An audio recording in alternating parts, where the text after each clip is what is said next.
بسم الله الرحمن الرحیم. السلام علیکم ورحمت الله وبرکات. نن لږ د ډیر ګیپ نه پس یو نوی ویډیو سره حاضر یم. نننۍ ویډیو زموږ په فرنیچر ټای آف باندې ده یا فرنیچر او ټلویزیون وغیره دې په تړلو باندې ځکه چې داسې کېږي کله کله چې نن سبا چې کوم ټي ویان دي، پخوا به ټي ویان ډېر غټ او پلن وو. نن سبا چې کوم ټي ویان وغیره څیزونه یې په کورونو کې اکثر لګېدلي ډېر زیات نري او وړوکي. نو کله کله ماشومان دې مخې ته ودرېږي او په میز ورته ودرېږي، ځان پسې راکاږي او هغه په ماشوم باندې راوغورځېږي او ماشوم چې کوم دی یا زخمي شي، او بعضې ټایم چې کوم دی په بعضې ملکونو کې عینه ماشومان وفات شوي هم دي.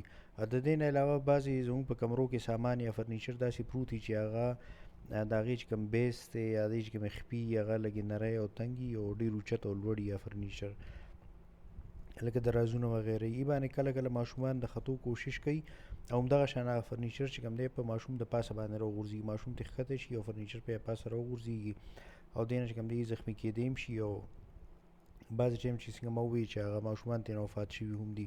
نو دې طریقه سپیشلی امریکا کې یو اداره د یو ایس کنزیومر پروډکشن سیفټي کمیشن ورته وایي، یو ایس کنزیومر پروډکټ سیفټي کمیشن ساري.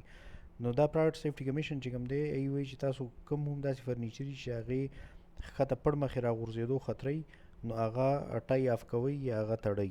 د دې لپاره سپیشل ټایز هم میلاویږي او دا تاسو کور کې عام هم جوړولی شئ، لکه څنګه چې ماشومانو بیګونو ته پټئ یا څه.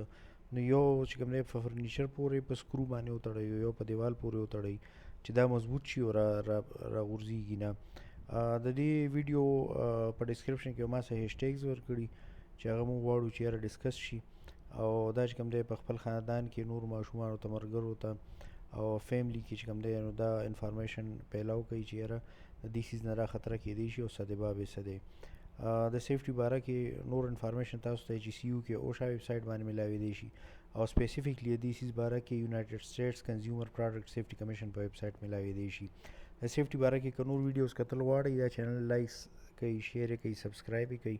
الله پاک دې زموږ د ټولو حفاظت وکړي. الله پاک اصلي حفاظت کولو والا دی. السلام علیکم.